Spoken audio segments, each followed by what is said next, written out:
Arts and Creative District, and we are thrilled that you're here. We're thrilled that the Nelson Algren Society of Myrtle Beach was created by Sue Rutson and George Rogie, and really thrilled that Art Shay is here in the midst of his amazing photographs that he's shared with us. So I will just thank you all for coming. It's going to be a great day. Lots of all day long, ending with a party here tonight. And I'll turn it over to Sue, who's going to tell you much more detail. Okay. Well, thank you, and thank you for coming. I would simply like to introduce Art Shay at this point and leave the housekeeping items for later in the day, because there's too much, it bores me to listen to it. So let's start out with Art. Art Shay is an American photographer and writer, born in 1922. He grew up in the Bronx and then served as a navigator in the U.S. Army Air Force in World War II, during which he flew 52 bombing missions. Shay joined the staff of Life magazine as a writer and quickly became a Chicago-based freelance photographer for Life, Time, Sports Illustrated, and many other national publications. He photographed 7 U.S. presidents and many major figures of the 20th century. Shay also wrote weekly columns for various newspapers, several plays, children's books, sports instruction columns, and several photo essay books. Shay's photography is sold at galleries and is in permanent collections of major museums, including the National Portrait Gallery and the Art Institute of Chicago. Shay's long friendship with the writer Nelson Algren led to the publication of Shay's Nelson Algren's Chicago.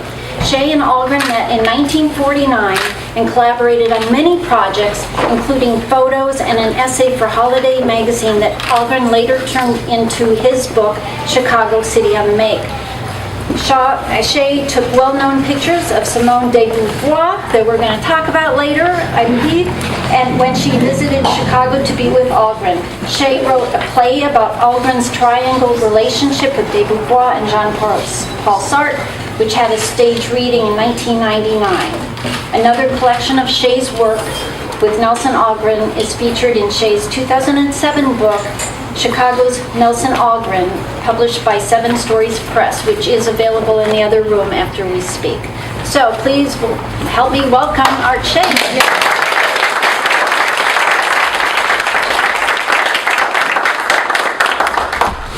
Well, thank you.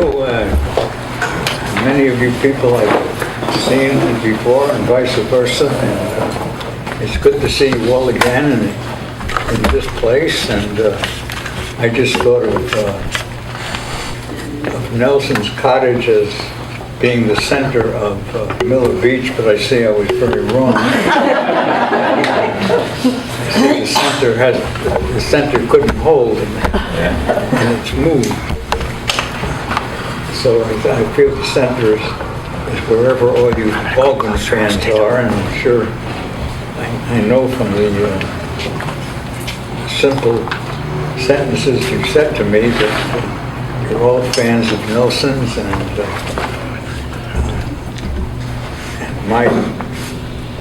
my lady Erica, who's been with me 10 years, I know she framed and put up all these pictures for your delectation, and I'm sure Nelson is appreciating it and would appreciate it if he were here, if he couldn't find a poker game.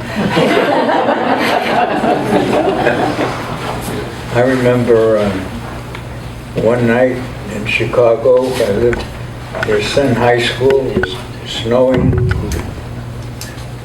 and Nelson decided that he and I should be writing TV plays because Marty had just come out, great big success, and he thought that between us we could do a better job than Patty Chayefsky had done with Marty. I didn't quite agree with him, but a chance to, I was a writer by trade, had been for Life magazine as a reporter, and any chance to work with a writer like Algren was golden for me. And so there we were on Broadway at about 11:30 at night, and I lived a block away near Senn High School. I had 2 or 3 children then, and a very understanding wife. And the only thing interrupting the flow of intellect in that room was, of course, I think now of what JFK said in the Jefferson room when he had a bunch of college intellectuals, and he said, you know, I don't think there's been such a gathering of intellectual power here since Thomas Jefferson sat in that chair alone reading. Well, that's how it would be if Nelson were here. But as things happened, Nelson had an enemy in Hollywood, 2 if you counted his agent,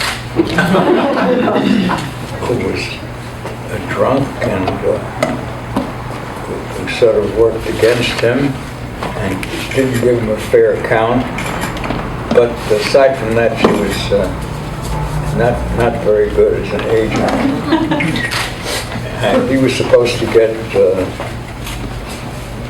on the ancillary sales of The Man with the Golden Arm, which ultimately went to Otto Preminger, whom Algren fell into the habit of referring to as Otto Schlepker for some reason.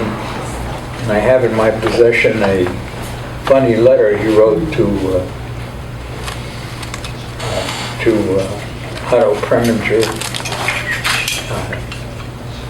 making fun of Preminger's predilection for working the automatic controls of his Lincoln. The windows oop, and push the button, you had the way they go down, and Preminger insisted on showing Nelson the cottage in which F. Scott Fitzgerald, another writer for whom Hollywood didn't do much, but where he had his love affair with the newspaper lady. And so Preminger almost put him up in the same room, hoping he would have the same degree of luck as Scott Fitzgerald had, but that was impossible to duplicate. And anyway, there we were on a cold winter night, and I had a 20-foot office that I rented for $20 a month, and it only had one distraction. The damn bus lights, traffic lights, would go on and off every 2.5 minutes. I timed it once. Like that. So within those limits, that ambit, we were able to be creative, and we did the play on Schlepker. And Nelson did a good number on it, and he was in a hurry because he had a poker game down Broadway at around 4,600. And he was worried about the last bus or trolley car going south on Broadway, and I told him I would take him in my car, and he accepted the offer and said, no, I can take the bus. And he said, let's look at this thing for a minute. We've got Schlepker in here, and we've got to get him from this desk all the way to this chair.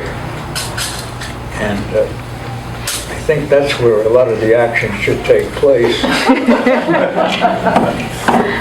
And as I watched, there was this guy in what he called his Salivation Army overcoat. I don't know who had expectorated on the coat, but somebody surely had. It used to drive my wife crazy because she would say, Nelson, at least get a new rope for your belt. And one day she presented him with a nice yellow belt that she had gotten, and I'm looking at this receding. There was my collaborator, who happened to be, I judged, the best dialogue man in our language since Chekhov had been translated. And there I'm watching him, and he's receding toward the door in the downstairs stairway, leading me along with the sheaf of manuscript. He says, oh, all you got to do is get him from here to here. And he's looking at the door, beyond the door up north for the south-going bus. And I could hear his footsteps on the stairs. I said, who would let Chekhov walk out on a collaboration like this? And I said, well, you're a schmuck, because you're letting him walk out. And it was I who laterally introduced Nelson to Chekhov. My old high school textbook, a Viking blue book, Chekhov's short stories. And I loved it, grew up with it. And as my father had before me in Russian, and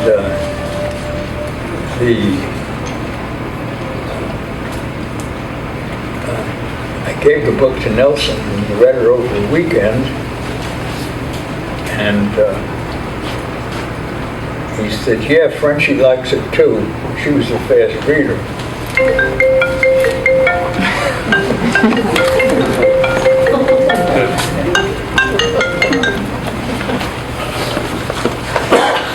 Okay, I'm not taking any calls. And, I said, so what'd you think of the book? He said, well, I read it. I'd read it all in high school. But he said, you know, that son of a bitch could really put you in the room. So that was his capsule critique on Chekhov, which I thought was very good. And it certainly equaled Dostoevsky, so we just said it was very good. And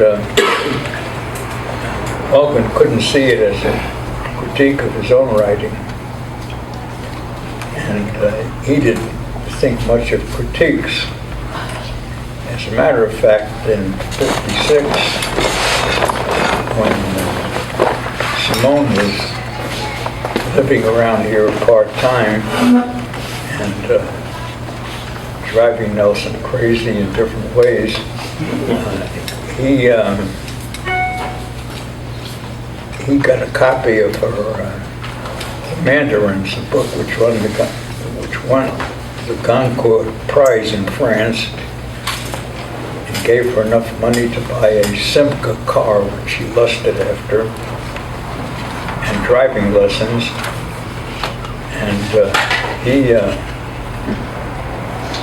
he saw fit to review the book twice for two prominent publications. One was the Partisan Review,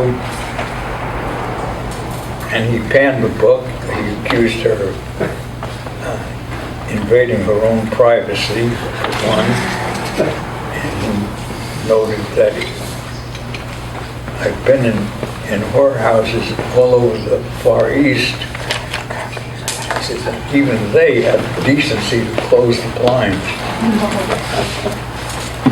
And Simone called him that very night, and Nelson, you'd have to understand, imitating her teary phone call, said, well, she said, Nelson, did we not have a good time in Miller Beach? Did we not have a wonderful time in Chicago? Was it not our love wonderful, our sex wonderful?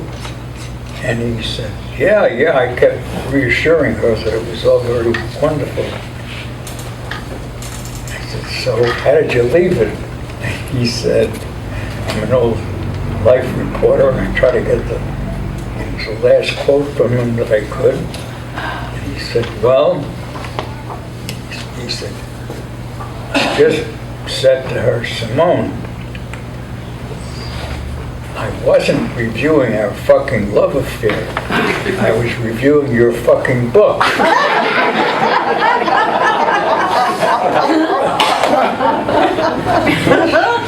Shut her up for all of a half hour, as we say in Paris.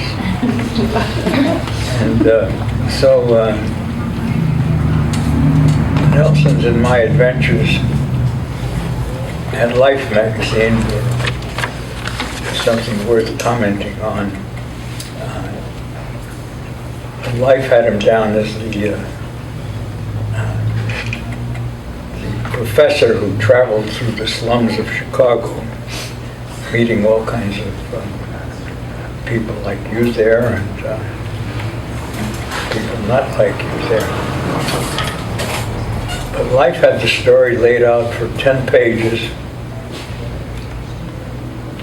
and I left with the assurance of an editor that all they needed was a couple of releases,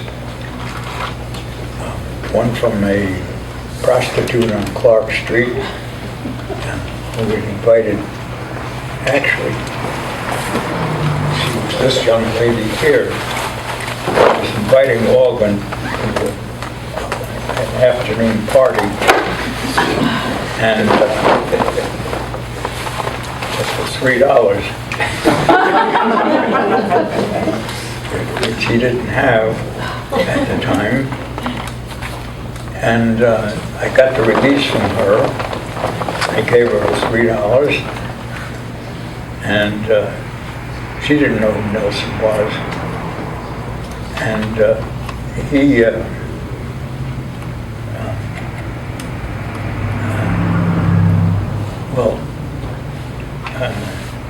I went over to the Donnelly's printing plant on 22nd Street. I was conversant with the plant on my work on Life magazine, and I'd like to see my pictures in advance so you could wander along the giant pallets and see advance copies of the magazine. I knew what the layout would be. Well, it opened with, it had that picture in it, it had the poker picture in it, and it had the Marcel picture with Duel. And it was a pretty good story for me, and I had just been in business about 2 years, so I thought it would do a lot of good for me. And I was eager to see the story. So there, I got the advanced copy of Life, and I had a note that said, sorry, Art, we decided the Algren story was too downbeat for our readers for a spring story. And they killed the story in favor of an essay by Frank Churchill, a very good Milwaukee photographer, who had done the story on a Mexican prison that had marital visits on its agenda. So he had gone down there and had done a good story on these happy Mexicans. And that's the story that's the reason that some of you are here today. And in spirit, Nelson is too. Because that story, along with the information that when Madeline Brennan, his aforementioned and insulted agent, when she resold his story, she resold it to a guy who worked for Otto Preminger. And by contract, the